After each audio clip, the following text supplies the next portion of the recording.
اور پھر وہ چائے بنا کر لائی۔ ہم دونوں نے ساتھ چائے پی۔ دھیرے دھیرے وہ میرے قریب آنے لگی اور اپنی مختلف اداؤں اور حرکات سے میرے جذبات بھڑکانے لگی۔ ممکن تھا کہ میں گناہ عظیم میں شامل ہو جاتا، مگر جب اس کی نظر میرے بازو پر بندھے تعویذ پر پڑی تو وہ گھبراتے ہوئے مجھ سے دور ہو گئی۔ میں اس بات سے بہت حیران ہوا کہ آخر وہ جھٹکے سے مجھ سے دور کیوں ہوئی۔ میں اس وقت بات کو نہیں سمجھ سکا۔ پھر وہ میرے قریب آئی اور کہا کہ ایک خوبصورت حسین لڑکی کے ساتھ آپ ہیں، آپ کو کچھ نہیں ہو رہا؟ کتنے پاگل انسان ہیں آپ کہ حسین اور جمیل لڑکی آپ سے خود کو قریب کر رہی ہے اور آپ انکار کر رہے ہیں۔ وہ مجھے مختلف حرکات اور باتوں سے اپنی طرف مائل کرنا چاہتی تھی، مگر میں اپنے فیصلے پر ڈٹا رہا۔ جب وہ ہر طرح سے مایوس ہو گئی تب یکدم اس کی حالت بدلنے لگی۔ حسینہ کا جسم حد سے بڑھنے لگا، بال کھڑے ہو گئے، آنکھیں خون کی طرح سرخ، رنگ بالکل سیاہ اور ناخن تقریباً 3 فٹ باہر نکلے ہوئے۔ اس کے سارے جسم سے پیپ بہنے لگی۔ 2 بازوؤں کے بجائے اس کے مزید بازو نمودار ہو گئے اور وہ بھیانک چڑیل کی صورت اختیار کر گئی۔ اس کی خوفناک حالت دیکھ کر میں کمرے سے باہر کی جانب بھاگ کھڑا ہوا۔ آج پہلی بار احساس ہوا کہ نہ دکھنے والی طاقتوں کی اصل صورتوں کے سامنے انسان کی حالت کیسی ہو جاتی ہے۔ اس سے پہلے میں نے بہت سی ڈراؤنی کہانیاں پڑھی اور سنی تھی۔ واقعی ان کا سامنا کرنا دل گردے کا کام ہے، مگر یہ کیا! حویلی میں موجود سارے دروازے سرے سے غائب، ہر طرف دیواریں نظر آ رہی تھی۔ اتنے میں وہ چڑیل بھی ہال میں پہنچ گئی اور صوفے پر آرام سے بیٹھ گئی۔ اے لڑکے، تم نے میری بات نہ مان کر بہت برا کیا۔ پھر کہنے لگی، حقیقت میں ایک پیاسی روح ہوں میں خوبصورت نوجوانوں کو ورغلا کر حویلی میں لاتی ہوں، اپنی خوبصورت جوانی کا لالچ دے کر ان کا خون پیتی ہوں، پھر ان کی بلی شیطان کو چڑھاتی ہوں۔ اس سارے عمل کا مقصد شیطان کو خوش کرنا ہے اور خاص شیطانی طاقتوں کا حصول ہے۔ پر جتنی محنت مجھے تم کو بہکانے میں لگی ہے، اتنی محنت تو مجھے کسی کے ساتھ نہیں لگی۔ پھر اس کے بعد پورے کمرے میں اس کی شیطانی ہنسی گونجنے لگی۔ پھر وہ ہوا میں اڑتی ہوئی میری جانب لپکی۔ میں بے اختیار حویلی میں بھاگنے لگا۔ ایک بڑا کمرہ کھلا ہوا تھا، میں اس میں گھس گیا۔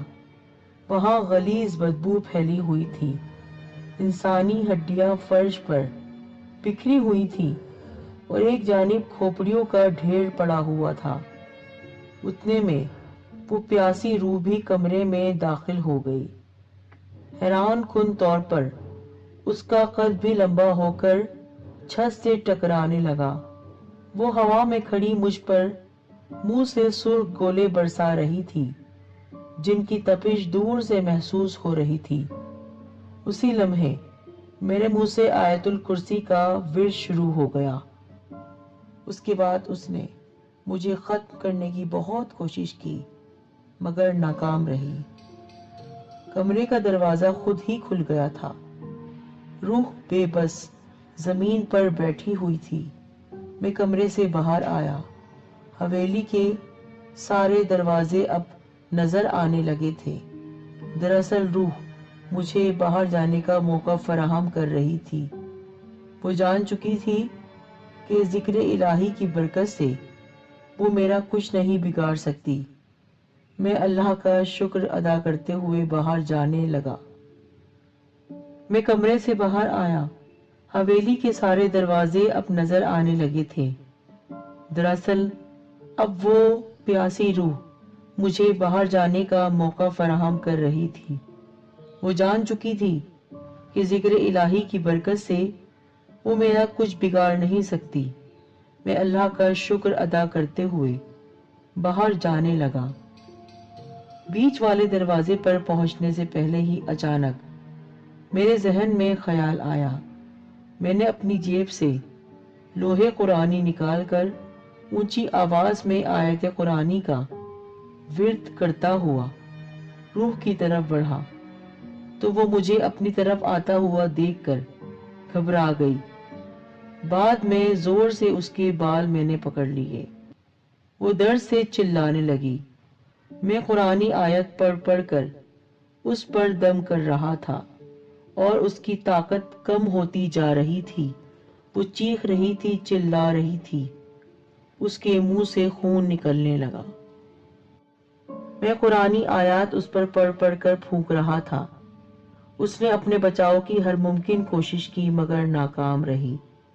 دھیرے دھیرے اس کا غلیظ جسم آگ کی لپیٹ میں آ گیا۔ اس کی دردناک چیخوں سے حویلی میں ایک خوفناک سا ماحول بن گیا۔ غصے اور بے بسی کے ملے جلے تاثرات سے کہنے لگی، کاش میں آج شکار کی تلاش میں نہ نکلتی۔ سوچ غلط تھی میری جو آج تمہیں بطور شکار چنا۔ میں نے نفرت سے جواب دیا، تو نے کتنے بے گناہوں کو مار ڈالا ہے، ان کا حساب تو تجھے دینا ہوگا، یہاں بھی اور آخرت میں بھی۔ تو شیطانی کھیل کھیل رہی تھی ہر ایک کے ساتھ، اور تو نے کتنا برا حال کیا۔ تو وہ چلائی، نہیں، وہ خود گندے تھے، وہ خود غلیظ تھے۔ انہوں نے مجھے اس طرح نہیں روکا جس طرح تم نے مجھے روکا ہے۔ ان کے دل کالے تھے، اسی وجہ سے میں ان کے خون سے اپنی پیاس بجھاتی تھی۔ لیکن میں غلط تھی، اچھے انسان بھی ہوتے ہیں، اور آج تم نے یہ ثابت کر دیا کہ چاہے عورت جیسی بھی ہو، مرد چاہے تو ہر گناہ سے بچ سکتا ہے۔ تم مجھے مار رہے ہو، تم نے میرا جسم جلا دیا ہے، وہ چیخ رہی تھی، اور آخر کار وہ جل کر بھسم ہو گئی اور میں وہاں سے آسانی کے ساتھ نکل گیا۔ جولائی کا مہینہ